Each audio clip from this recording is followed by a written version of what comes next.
Good night and welcome to Mindful Live 390. I am your host Nathan Springer. Thank you for being here. It is currently the 8th of the 5th month. That is me. The 8th of May in the year of our Lord 2024. 2024 AD or CE, according to which version you'd like to go along with. And we're here talking about, news, politics, culture, current affairs, that kind of stuff, with a more Trini Caribbean orientation, if you will. So hit that like button if this is the stuff that you might like. Hit that like button. If you are viewing live over there on TikTok, please do hit the like button. If you're wondering where the like button is over there, double tap the screen and you would figure that one out. And you can double tap the screen as many times as you'd like, get those likes pumping, going up. And if you are viewing this on YouTube, please do hit that like button too. Drop a comment, tell me what you think if you are looking at this on repeat, because if you miss any of these lives, you can catch them on repeat over on YouTube. Nathan Springer over there. Be sure to subscribe. I hope if you are listening to this live or on repeat on my YouTube channel that you are at least subscribed. We must be subscribed. And hit that like button. Let's jump into some of the discussion today. Listen, I have said this once and I'll say it many times over. I am of the belief that our Prime Minister, along with many in the PNM hierarchy, they seem to be basically boomer Democrats. They are basically the 60-plus-year-olds, the 50-plus-year-olds who had Obama's picture enshrined in their home and change yes we can, and they are boomer Democrats. Everything they view in the world, they view through the lens of boomer Democrats. RL asks, is it too late to diversify the economy to see benefits in our lifetime? No, I don't think so. I really don't think so, and I think economic diversification could actually happen very quickly. So I don't think it's too late. But yes, let's look at some of the policies coming out of the PNM here. And I think if I were to guess, I would guesstimate that this policy has something to do with the fact that there has been a bit of national conversation on the whole legal firearms business, and this seems to be the best that the People's National Movement could do as pertaining to trying to allow some self-defense within the nation. Government looks to create gun-free zones. The government wants to create gun-free zones. The legislative proposal applies to holders of legal firearms. And therein, right at the beginning, we see a massive problem with this thing.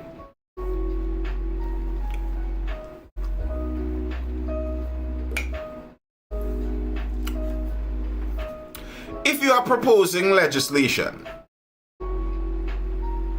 to deal with only the holders of legal firearms, I would suppose that we have some evidence to say that the holders of legal firearms are having an outsized effect on our crime statistics.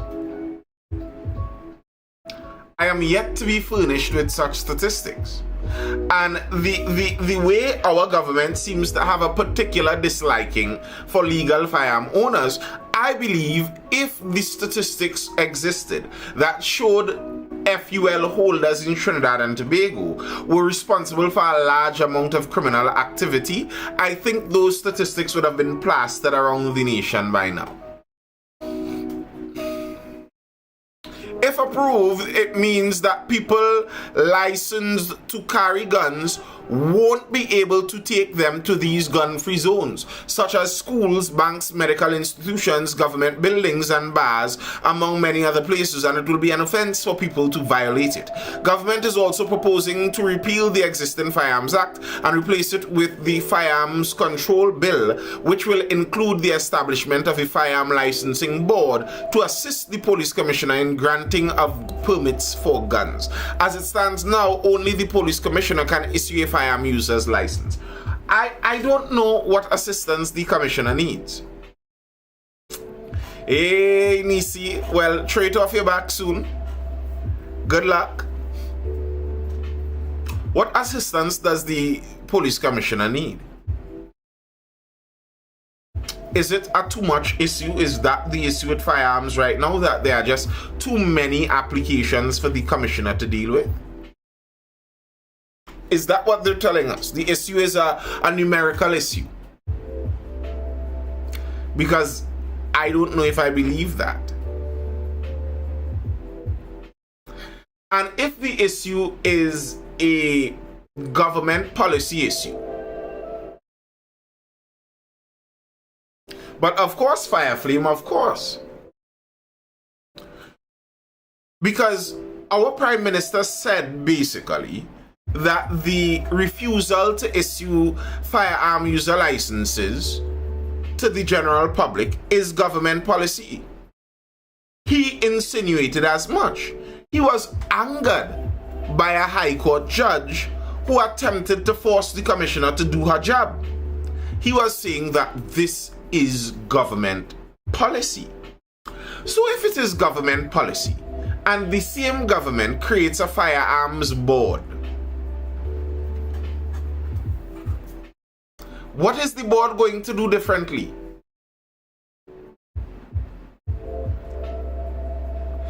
Kervon says the PNM is anti-gun generally. I think they see wide-scale gun ownership as a threat for national security.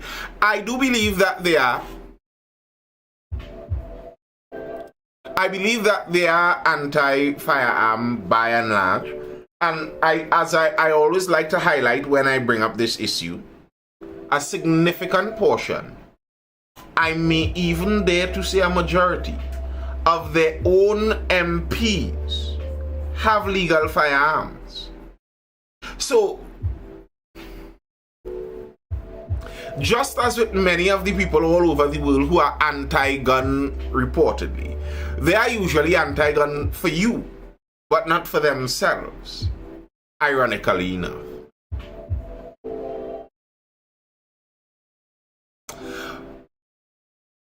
Police Commissioner Erla Christopher issued a memorandum dated April 3, 2024 to the Deputy Commissioner, Administration and Operational Support, requesting consultation on the proposed firearms control bill. The memo noted correspondence from Attorney General Reginald Amo. She requested a team be appointed to review the bill for comments and recommendations. The memo stated that the final consultation for the bill will take place on May 20th to 21st, 2024. Christopher's memo was first raised by opposition MP Saddam Hussein at a United National Congress meeting on Monday at a high school.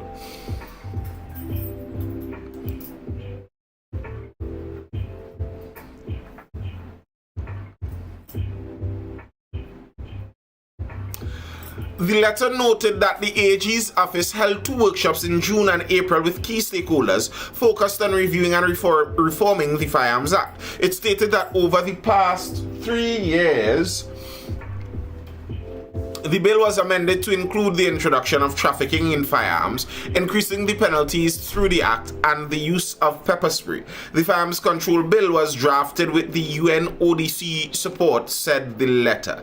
It stated that the proposed legislation holds significant importance in addressing the multifaceted challenges associated with firearm regulation in the society, including the regulation of firearm shooting ranges, a review of storage and destruction processes, and a reform of the firearm licensing regime. It stated that the UNODC experts have highlighted 2 significant issues for consideration in the draft bill: the establishment of a firearms licensing board to limit the discretion of the Commissioner of Police when granting licenses. And here's the thing with this board. Here's what I wonder with this board.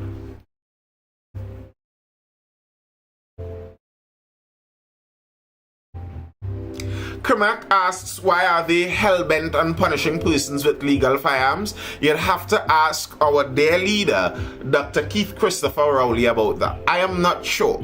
If I were to hazard a guess, I would say it's because they are boomer Democrats in terms of their ideology. What do I mean by that? For the people in the line for the people in the chat who might not fully get that, boomer is the generational age grouping. Boomer is what age? From 55 somewhere there and upwards, 50 and upwards going up there, those boomers.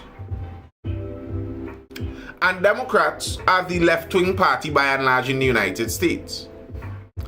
And if you look at the talking points of the 60-year-old Democrats of the United States, you look at their talking points, you look at CNN, MSNBC, and the kind of news that they look at and their views of the world. Maxine Waters, exactly. Those kind of folks. And you have the PNM. So, within this bill, they have something about keeping military-styled weapons out of the hands of civilians.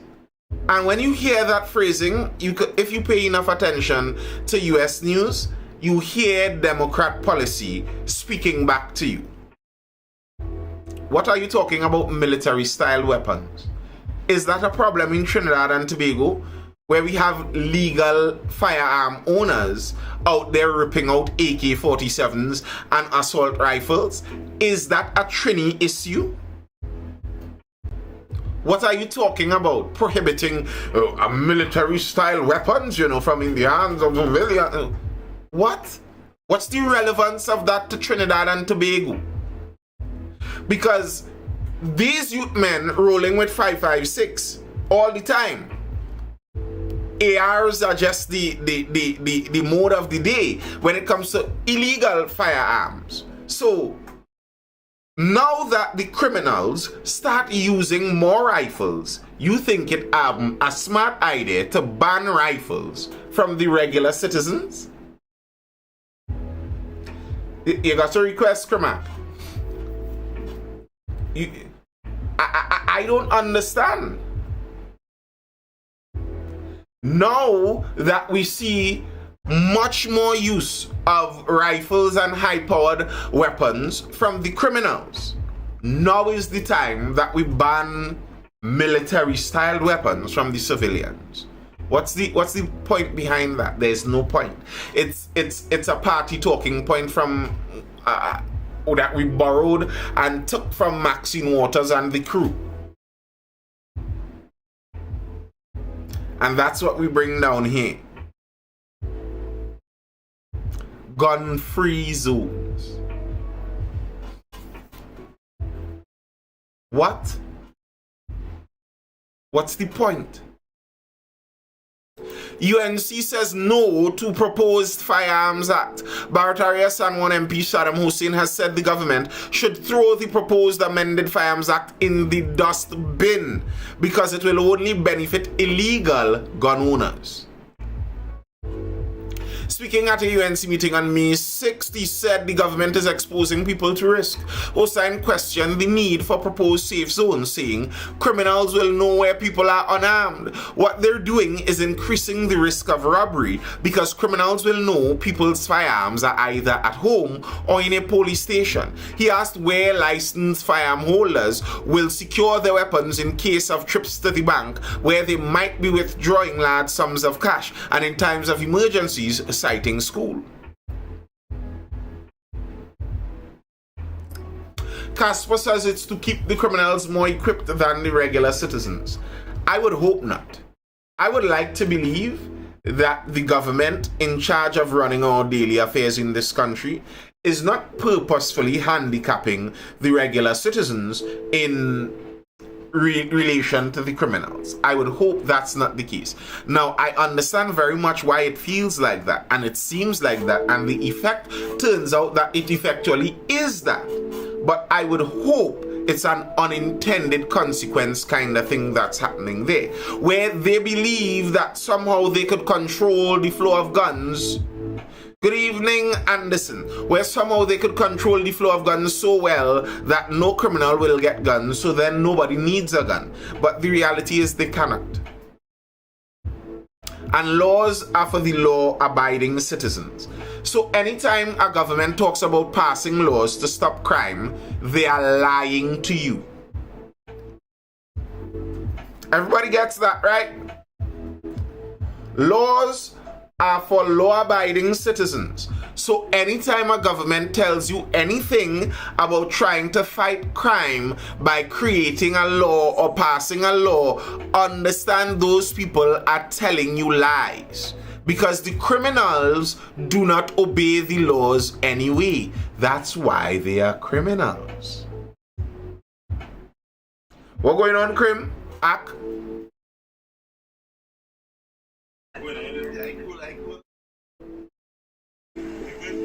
Yeah. Yes, I have a real question into this gun law. First thing first, the places that they want to ban, right? They want to be a gun-free zone. Is the banks. How much persons go into the bank, coming from the bank, this get robbed? A lot. And next thing, the bars. How much times persons in the bar? Let's use the bars. Bars are one of the most robbed places in this country. The resident, most cases, is bars get shoot up. Some kind of violence, something has happened by bars. Yep. But they come to impose a bar to be a gun-free zone. That is madness. And next thing too, you're coming to put a board to undermine the commissioner. That's what that board coming to do now. To make it political. To persons who don't want I remember what I wanted to say about Krimak as you say that. Something I wanted to, a point I wanted to make on that board. They say in the board is to help the commissioner. And if you don't catch it, you might think that with the board, well, the commissioner would be able to go through more applications faster. So more people will get through. I don't actually believe that's what it's for. I think the board is to make sure what happened under Gary never happens again. That's what the PNM is attempting to do. They're attempting to make sure that if perchance a commissioner comes in who thinks that these citizens should have weapons, no. Let's have a board that answers to the political directorate and bypass the commissioner. The Firearm Act, right?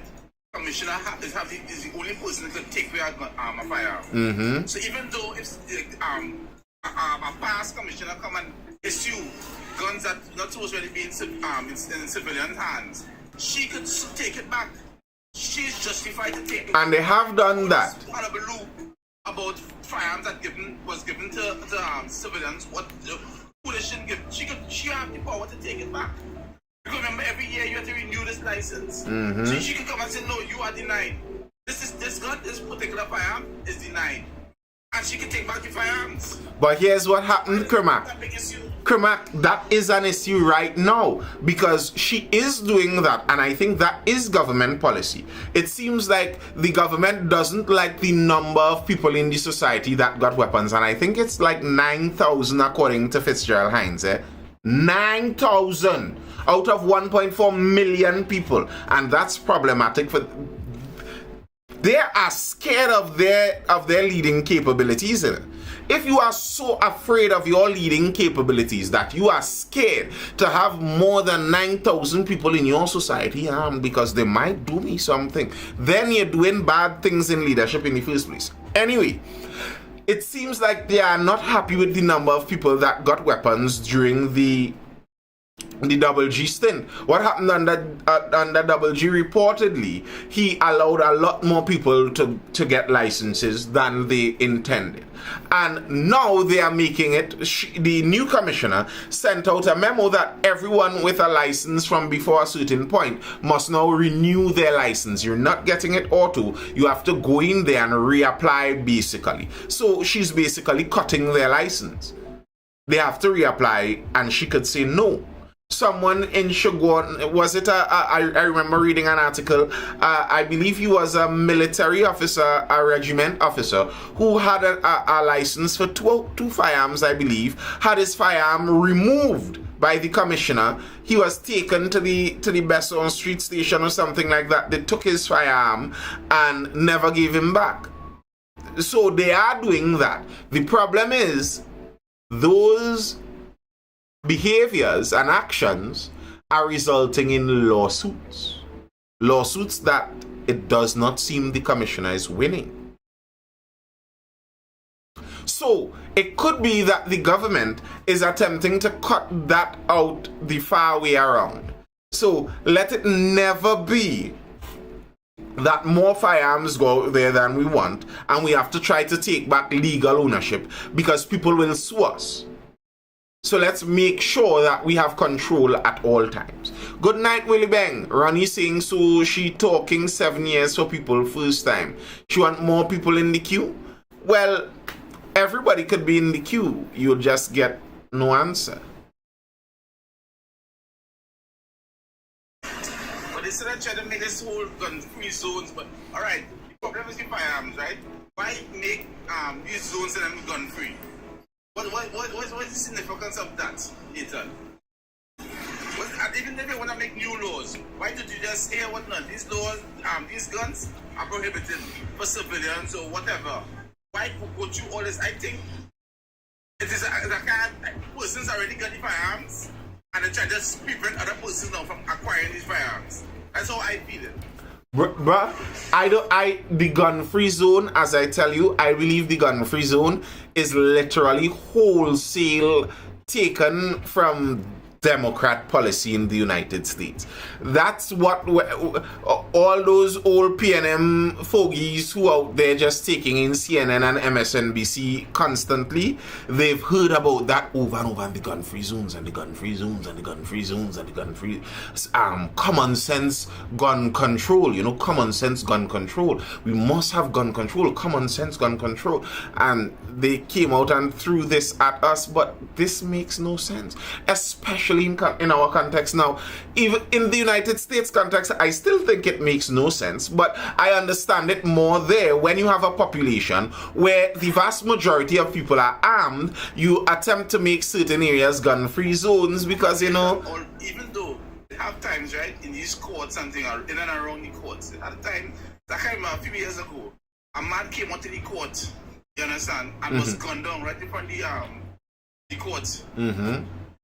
So then, what is the sense? Why does they come and allowing persons make the trading more rigorous or more difficult? Exactly. Kermack, you talking, you know what your problem is, Kermack? You talking like somebody who's trying to sensibly figure this thing out. And they are not, obviously. When people, wasn't there a shooting next to the school, right at the bottom of Laventille there recently? Like people being robbed right outside of banks. That's a normal thing. What's the point of the gun-free zone? Like, how are you even going to police a gun-free zone? You know what you depend on to police a gun-free zone is self-policing. You depend on honest citizens who are not going to carry their guns inside of the gun-free zone. And you know what the problem is? The kind of honest citizens who are going to come and tell you. So the people that speak about these things, the people policing themselves. Exactly. So the people speak about these things. And but it's like, I don't know the way. The kind of people who would police themselves are the kind of people you want with the guns. Those are the people you want armed inside there. Because the people who will not police themselves are the criminals.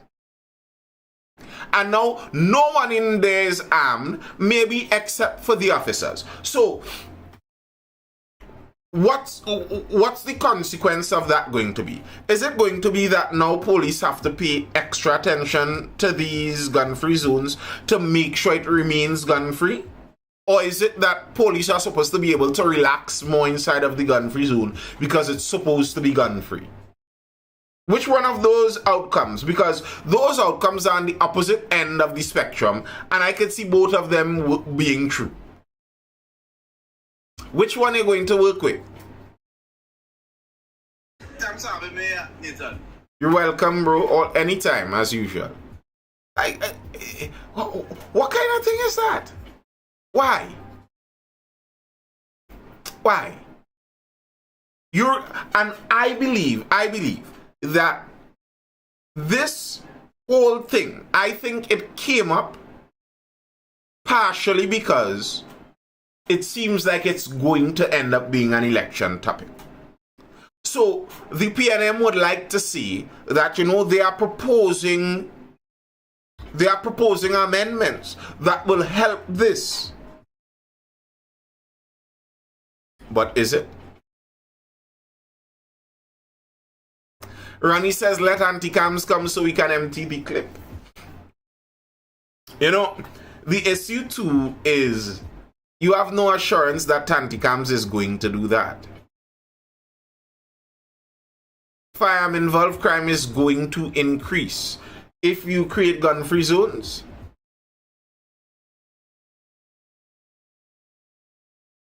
I believe it will increase too. If you create gun-free zones, yes, I do believe it's going to increase. People are going to specifically go to gun-free zones to do their jobs. Their dirty jobs at that. So,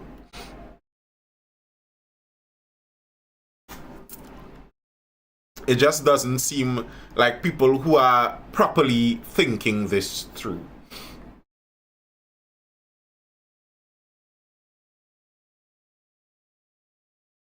Kendall Holder says, that's an interesting point you are raising there, that they are scared of the US military industry. They believe they are purposely flooding the Caribbean with guns to sell more legal guns. How are they purposefully flooding the Caribbean with guns? You see, here's a narrative I generally don't like to buy. When someone of their own volition does something bad, you blame it, or we blame it as it were, on the people who facilitated their ability to do that bad thing.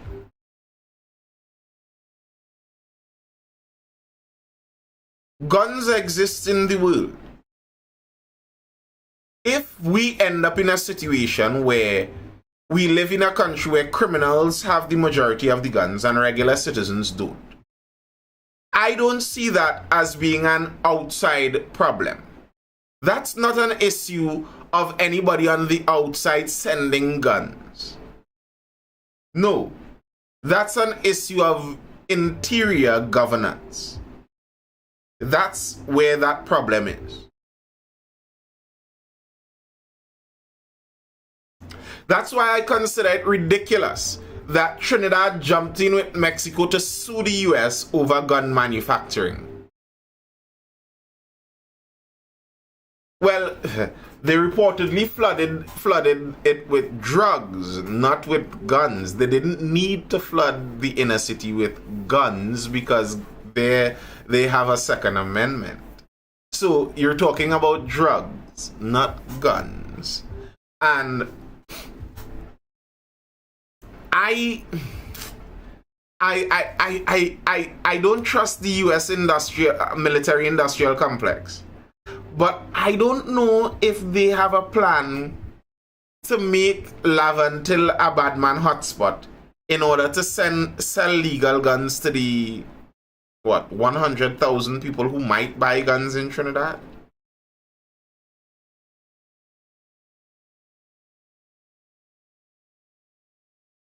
What came after was guns? No, what came after was violence. The US always had guns. There's always a big wolf acting and vulnerable people being acted upon, and they have no agency. Yeah, I don't like the no agency view of things. I totally disagree with that and eschew that view of things. I don't think it's the military complex in the US that is flooding the Caribbean with guns. I don't think that when the neighbors allegedly in Powder Magazine shut up the other neighbors that was because some military CEO, the CEO of Lockheed Martin or Boeing or someone of them, or the CEO of Ruger secretly sent a shipment of guns down through the ports, and he bribed our port. He bribed our ports to damage all our port x-rays You know, it's Smith and Wesson. They bribed our port officials to stop all the X-rays from working. Yeah. They paid the businessman to use his container to bring it in. Yeah. They bribed the entire shift for them to turn a blind eye and let it out the port. Right. It's Smith and Wesson doing all of this. Smith and Wesson doing all of this. While there were reports recently where they traced the guns to regular gun shop purchases in the United States. Like, they didn't need to have a special container delivered from the Smith & Wesson factory. Someone went into a store, bought the guns, put them in a barrel and shipped them to Trinidad and Tobago. Lockheed Martin and Boeing didn't have to get in on it.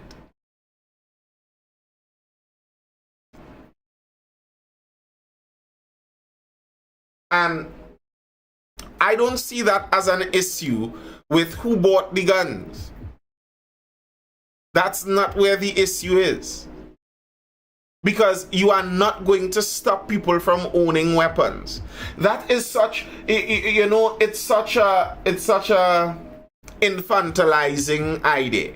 That what we need to do as a society is to make sure that there are no pointy edges, there are no sharp objects out there, so that these little children do not hurt each other. That's not your job as the government.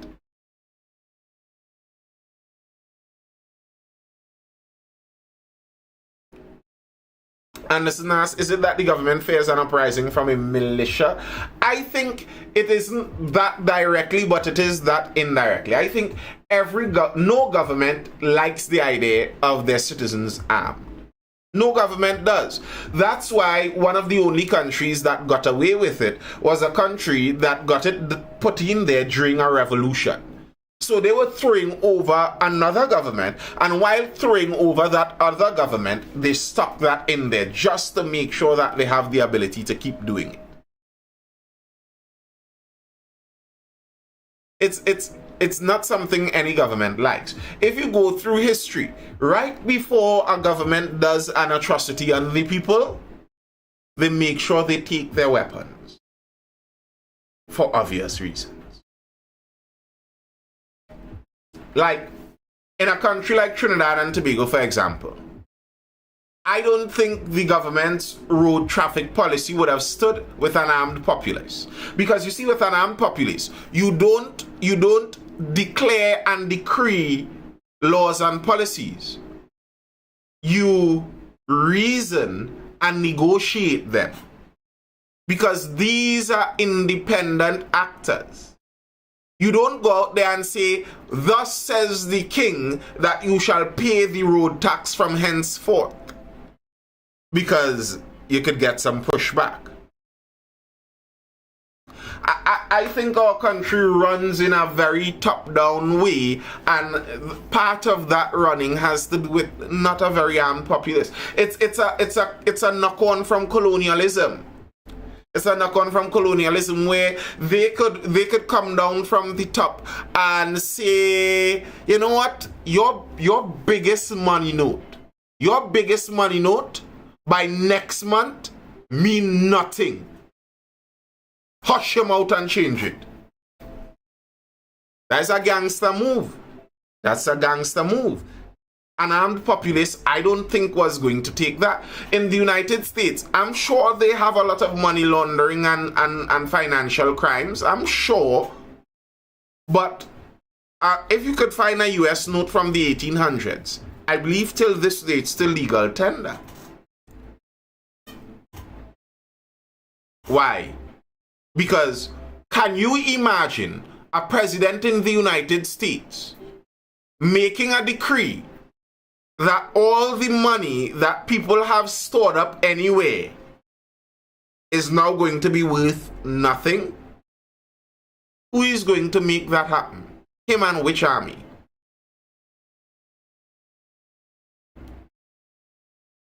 You understand? Like, can you imagine Mr. Joseph Robinette Biden going out and telling those militia guys living out in West Virginia somewhere on a compound that the cash they have stored up, because they don't use banks, that all of that cash, you all have to come into the Federal Reserve and switch it out for new notes. Otherwise, it's going to be worth nothing. Can you imagine him saying that? Imagine him. I am pretty sure memories of JFK will start swirling around in everyone's mind.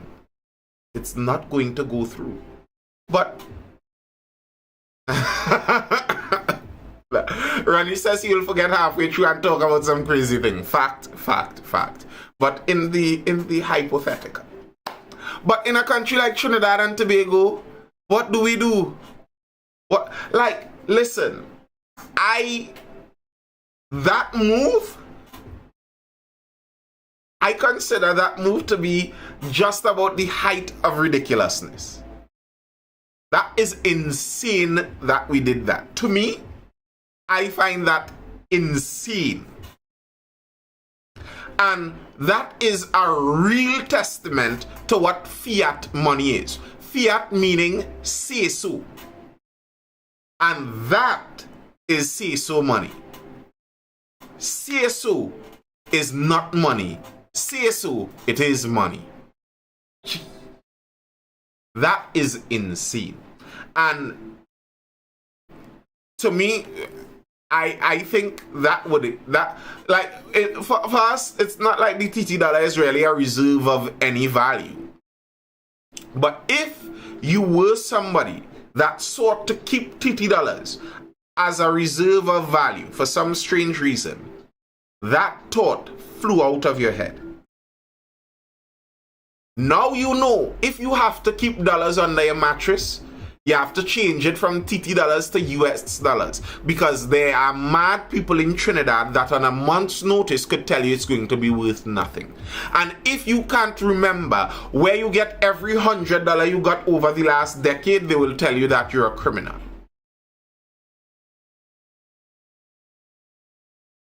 What do you think about isolated curfew in certain communities like Jamaica? I understand why. I could tell you that. I understand why.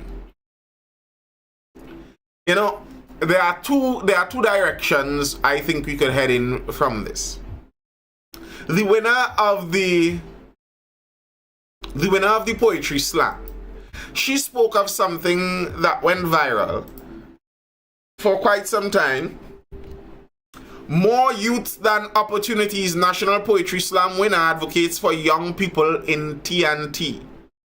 A country rife with inequality, unemployment, and violent crime can be fixed by the untapped potential of its young people, but only if they are given a chance to do so, according to 23-year-old Shakira Burton, a young Moruga poet and this year's First Citizens National Poetry Slam winner. Burton, who first found her love for poetry when she was just 13 years old, sitting in a classroom at Cohen Hamilton Secondary School, Moruga, has over the past month seen thousands of citizens resonate with her portrait of the country that has since gone viral and advanced her to the competition's top spot earlier this week. She won, Ronnie. She won. And I think I heard you say that you don't too much agree with her poem, and I understand where the poem comes from. And I think it's potent coming from a youth. It's potent coming from a youth. And I understand why. But I think the idea that we have more youths than opportunities is, by self-definition, not true. Every youth is an opportunity. And a statement where you say we have more youths than opportunities seems to suggest that you believe there's some organization or system out there that is supposed to have the responsibility of providing you the opportunities laid out. But not really.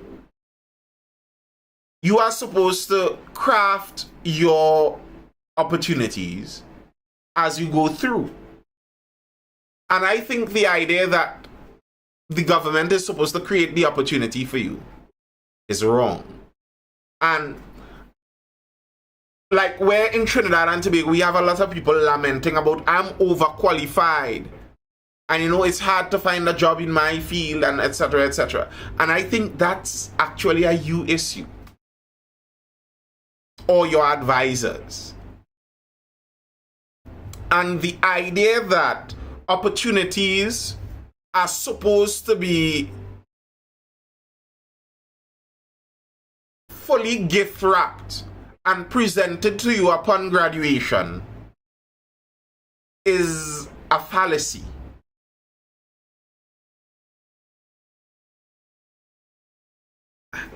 And that to me is what creates a lot of disappointment.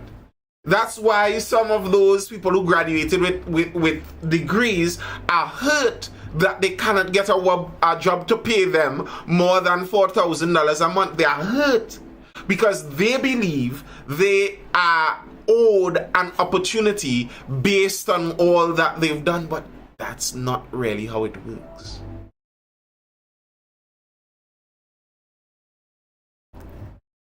And in a country like Trinidad, you recognize there are lots of opportunities. Even in some of those communities. Someone was talking there about the specific curfews in specific areas like in Jamaica. And I don't know about curfews necessarily, but I think at some point in time, we need to recognize it's not that we need to go in some areas and give them more community programs and give them more free services. No, we need to go in some programs and give them into some communities and give them more law enforcement.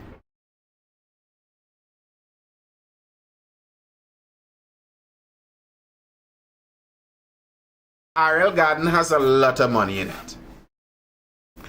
Hear this. Let me see if I could find that story. Where's the man? Man robbed a vehicle while urinating on shoulder. Now, the story is a bit funny to an extent, but there's a conclusion here that I have noticed over and over, and I've highlighted it many times before.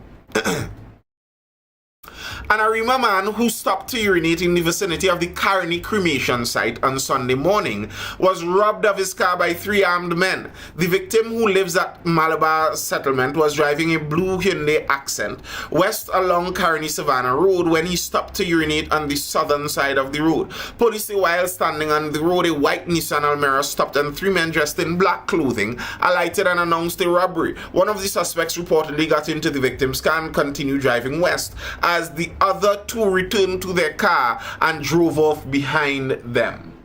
Tough. I understand, brother. Sometimes the pee is really hot and you kind of have no choice but to deposit it at the side of the road.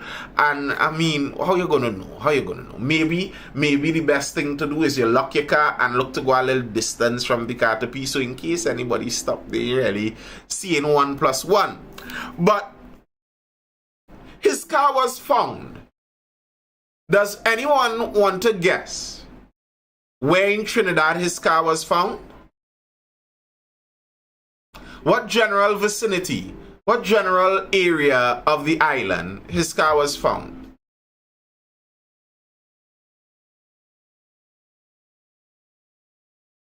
The stolen vehicle was recovered several hours later at Prince Street, Port of Spain, East Port of Spain.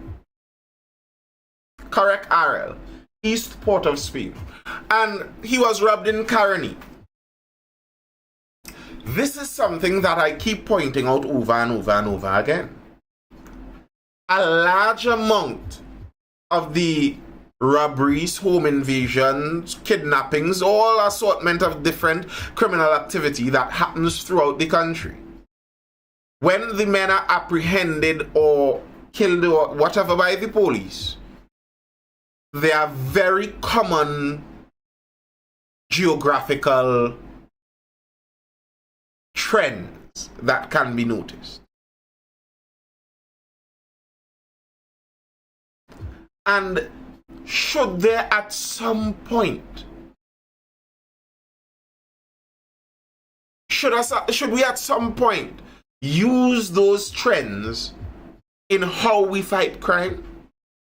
You know, it's like in El Salvador, I was reading recently that some libertarians and liberals are upset about Bukele down there in El Salvador. They're upset that he decreased their murder rate by 2,500. And they are saying that even though he decreased their murder rate, even though he decreased it, if he went against liberal principles just to decrease that murder rate, then it isn't worth it. And I am shocked.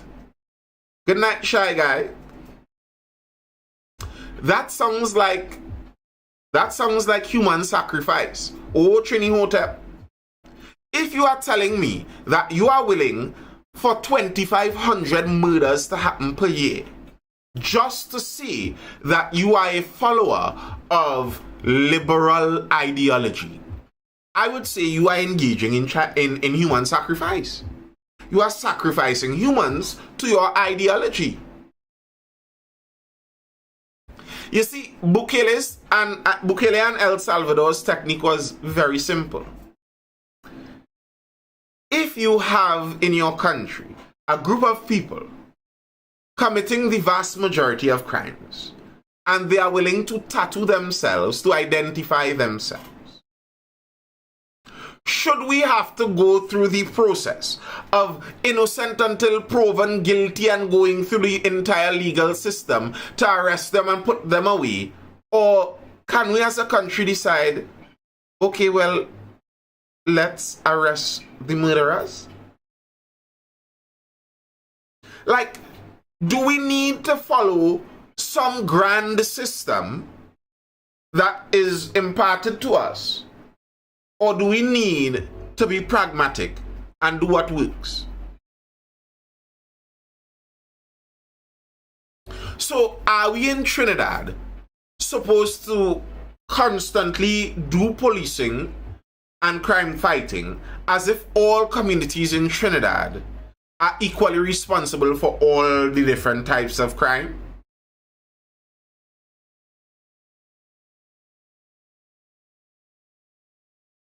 Or is it at all possible that you hear of a violent home invasion in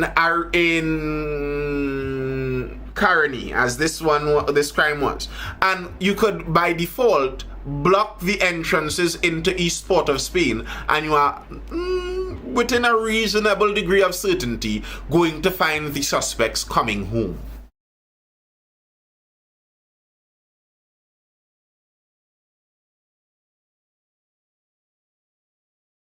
And then, when you see things like this, you wonder, is it really, as the Poetry Slam winner said, a lack of opportunity? Is that why?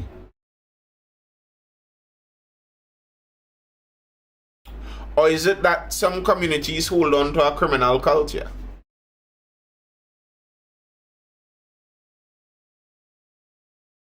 Which is it?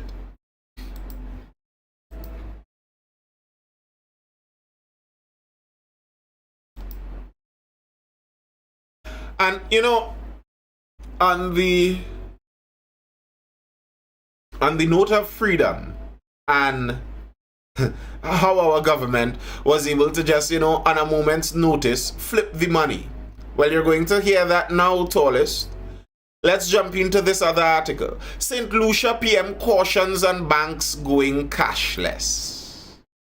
St. Lucia Prime Minister Philip J. Pear says he will seek regional support against moves by banks operating in the Caribbean to establish cashless transactions. I have been very cautious in what I say about banks. Very cautious. Because I have the responsibility as Minister of Finance, Pear said, telling legislators that he read recently where a bank operating in St. Lucia, which he did not name, had indicated to customers its intention to move towards having cashless transactions. He asked, how does one tell an elderly person from rural St. Lucia that they cannot have cash transactions in a bank when they put their money in there? I am going to bring that up with the ministers of finance in the region because we can't allow that. And I'm not saying anything that is anti-banking, he said. Pierre said in England a few months ago, banks were forced to have an ATM machine for every 3,000 residents. How can you tell people when they put their money in the banks that they can't take it out? They must have a card to take it out. Pierre asked, saying, we should not allow that to happen because there are a number of people who do not have cards, will not have cards, and cannot have cards.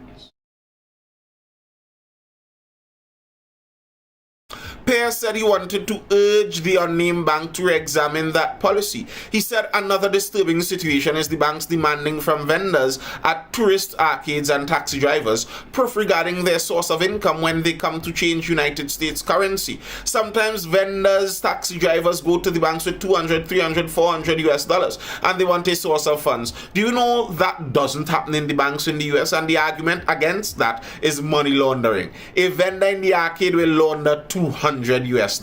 So I want to urge the banks to look at that policy that's saying they are going to stop all cash transactions. I think they should relook at that policy. I think it's wrong for the elderly people. I think it's wrong for the people who don't have the ability to use plastic in the system, he added.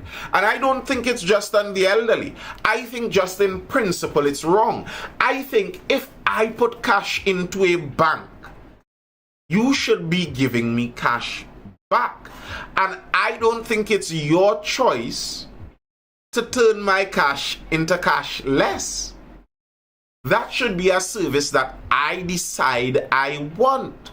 And you see, this is the problem with the technocratic society that we are going down. And in Trinidad and Tobago, I regularly say this. The PNM is a fine example of that technocracy waiting at the door. The idea that the smart, educated, knowledgeable people in society are the ones best suited and fitted to make all of those decisions. And they will make the decisions on behalf of the regular riffraff in society. You know, these regular people, they don't know when it's best to make some of these decisions. So we will make those decisions for them. So we determine that these gas cars, it's just, you know, it's overbearing at this point. So what we're going to do is we're going to put an extremely high tax on gas cars, and we are going to lower the tax on hybrid and electric vehicles to, you know, ensure that these people use electric, because it's good time for them to switch over, and we deem it so.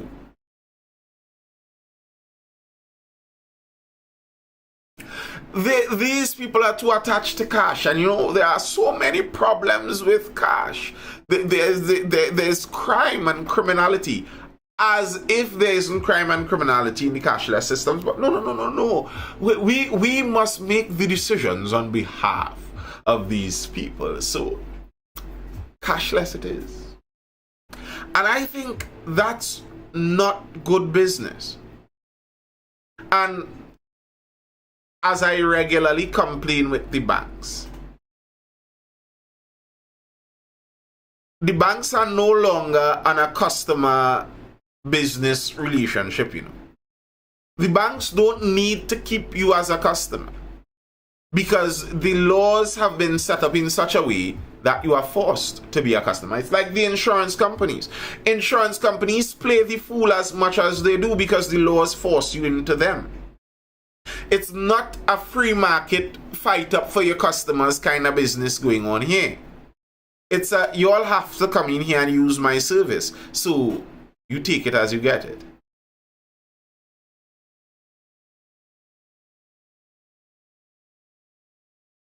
But how many mechanics can fix electric? Not many, and not many very well.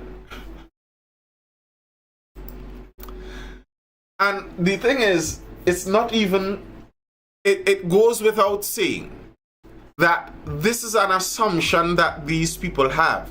They think that they know this for sure, but that's an arrogant assumption. They think that we know if we get the whole country to switch over to electric vehicles, it would be better for the country.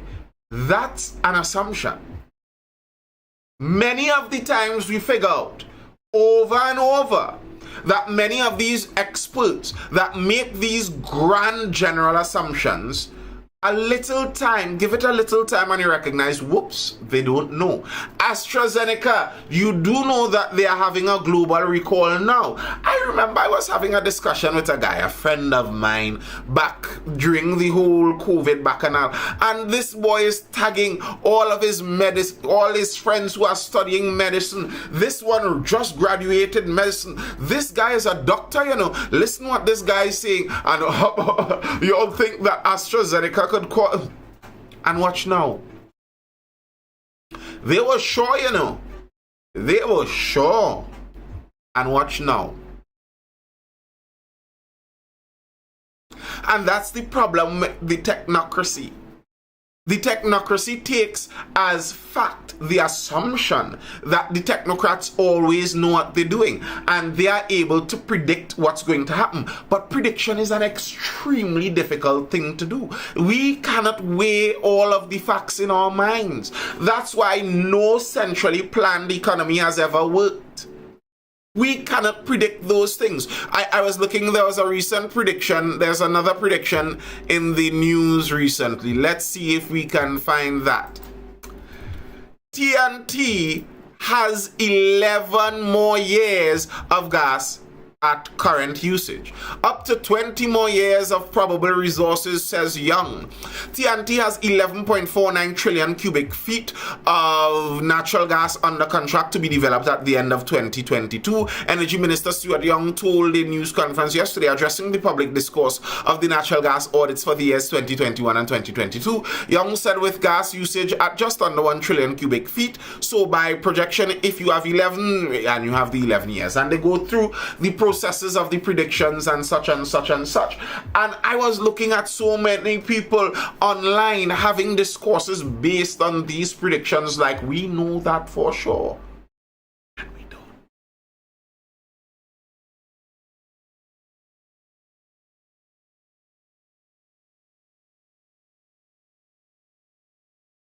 We don't. Is gas a renewable resource now? Listen.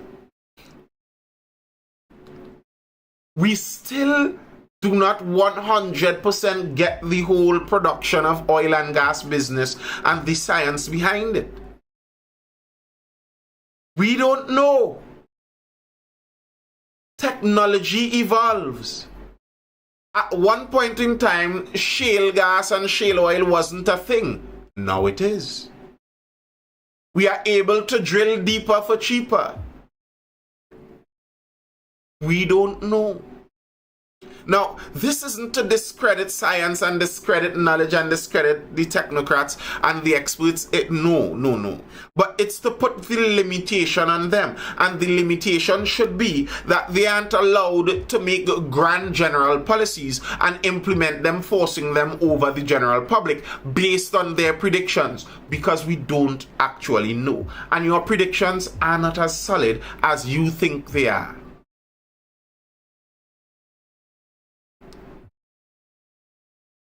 Torley says at one point we are going to run out of natural gas, so an alternative will be found eventually.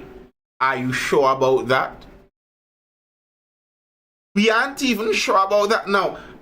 It would make sense if you are in the job of planning. You would plan as though this is going to run out because you don't know. You are not sure when it's going to run out. So you plan as such. But to say that as fact, we don't actually know.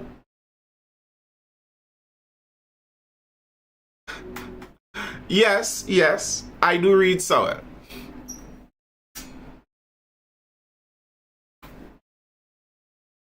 The predictions are never as good as we think they are. We could not predict gaining independence from the monarchy would leave us in the mess we in, Superfunk says. I don't think that if we go back to predicting what would happen after we gain independence from the monarchy, I don't think we could have predicted all the good things that happen, nor could we have predicted all the bad things that happen. So, there is that. And I don't think it's that we could predict now, going back, what would have been the case, how good we would have been if we were left under the monarchy. I don't think that's a known, and that's a known value either. I just don't think so. We don't know. We could guess, we could hope, but we don't know. Hey, Alia, why is the unwashed German getting all of this attention when the Trini who walked from coast to coast did this already?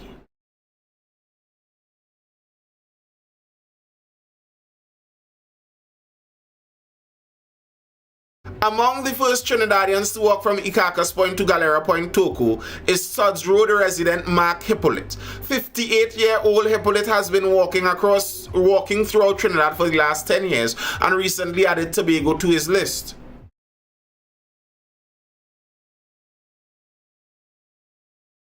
I was watching, I just watched. Many people were very upset about this. Many people were very upset. Someone on the place where you find upset people on X, on Twitter. So this man has a TTPS organized escort, Hunters Search and Rescue Team, is enjoying KFC sponsored feasts, has restaurants blushing with pride at the privilege of hosting him, and schools inviting him to share his insights with their students. What is wrong with us? I understand why people would be upset too. I understand the upset.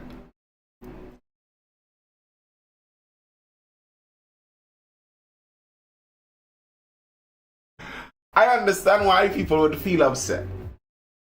It feels like, why must we make a big scene about this? But I think people, like when people make the statement like it's a colonial something or it's because he's white, I don't actually believe that. I think it's because it's a foreigner walking across the country. That's what I think it is. Like, I think if we had an aborigine from Australia, so someone who is a bit unique to the main Trinidad and Tobago ethnic makeup, an aboriginal Australian come down to Trinidad and decide to walk cross country, I think he would gain a lot of attention too. But I still find, like, to me, the people giving attention is one that's understandable. But like the sponsorships,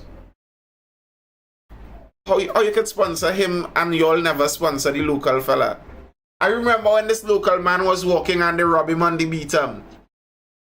Look at the location again.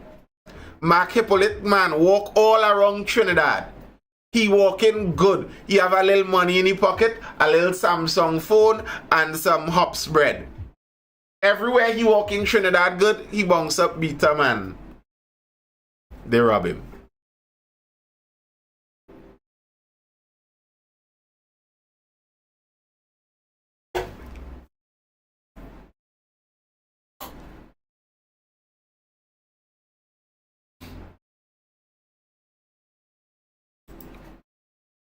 I wanted, let me end off on this. Senior Cup defends flashing blue lights. Flashing blue lights from police vehicles may comfort some people, but they also warn criminals, giving them time to escape. That was one of the issues raised at a police town hall meeting at the Arima Community Center on Monday night. Dabidi O'Meara MP Lisa Morris Julian referred to incidents where gunmen were seen crossing a river in Tumpuna and roaming through nearby streets. She said the layout of the neighborhood allowed suspects to escape through bushes once flashing lights from police vehicles were sighted in the distance. On behalf of the residents, we really want something done about that particular situation, she said. Head of the Northern Division North Senior Superintendent Miguel said while the lights gave away the element of surprise, they were necessary to reassure the public. We have instructions from the commissioner during lighting up hours that the lights are to be on, he said.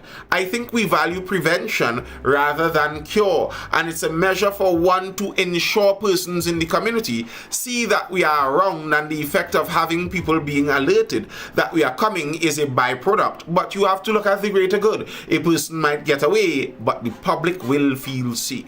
On the issue of police visibility, Arima MP Penelope Beckles-Robinson said an increased police presence on Temple Street had restored a sense of security among residents.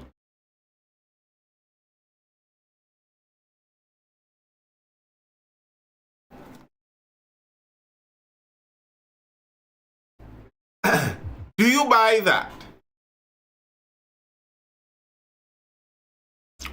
Do you feel safer by police constantly having their lights on?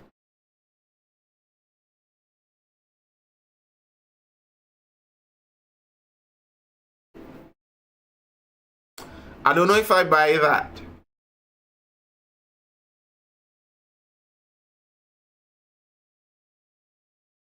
Because that's comforting to me if I guess. If I'm in a car and I could see a light. But for the most part, law-abiding citizens are inside their house. If I'm inside my house, how is that comforting me and I can't even see the lights?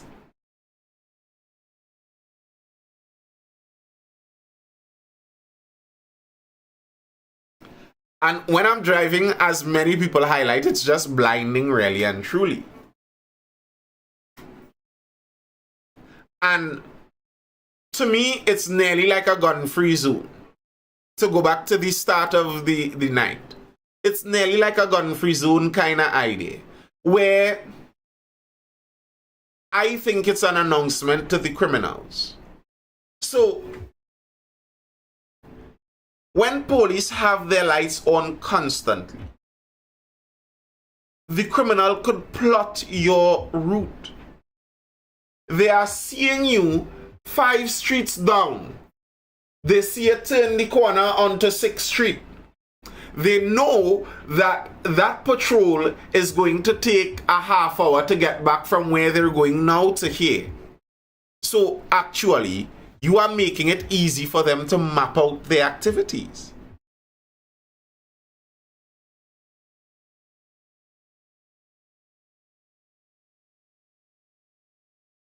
And if an incident does happen and the police come in with the lights, wouldn't that comfort the public just as well? Because I don't think the public is comforted by bright blue lights spinning every now and again when crime still occurs seemingly unabated. That's not going to comfort people. There are quadruple murders going on in this place. A few lights circling aren't making me feel more comforted. You want me to feel more comforted? Actually stop the crime. Well, to give them credit on that, they nabbed one of the suspects right after when he was about to jump on a plane. That's something. But I just don't buy that. But as the senior officer said, these are instructions from the commissioner. So when we talk about our commissioners, not we, because I don't say things like that necessarily, but when some people talk about our commissioner as having no tactics and having no plan, her tactics are to leave the lights on.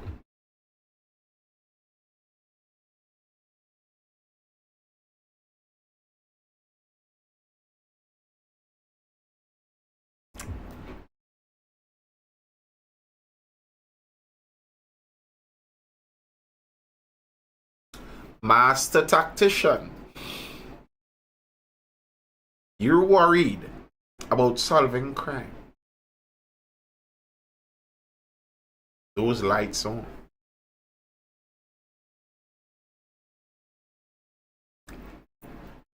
Fear not, people. The lights are on. Alright, that's all I have for now, people. That's all I have for now. I'll see you guys again tomorrow night. You know, tomorrow is the Thursday Talks where we jump in and we just discuss. We jump in and whatever topics and questions arise inside of the chat, we talk about that. Yes, Ronnie, I see you. I'm gonna be waiting. I'm waiting. What we waiting on here? Oh, okay, word. Well, yeah. I hope you're educated, informed, or entertained, people. I'll see you guys again for the next Mindful Live tomorrow evening. Until then, folks, hold it down. Stay safe, stay well, stay inside, outside sketchy. Laters. Bye.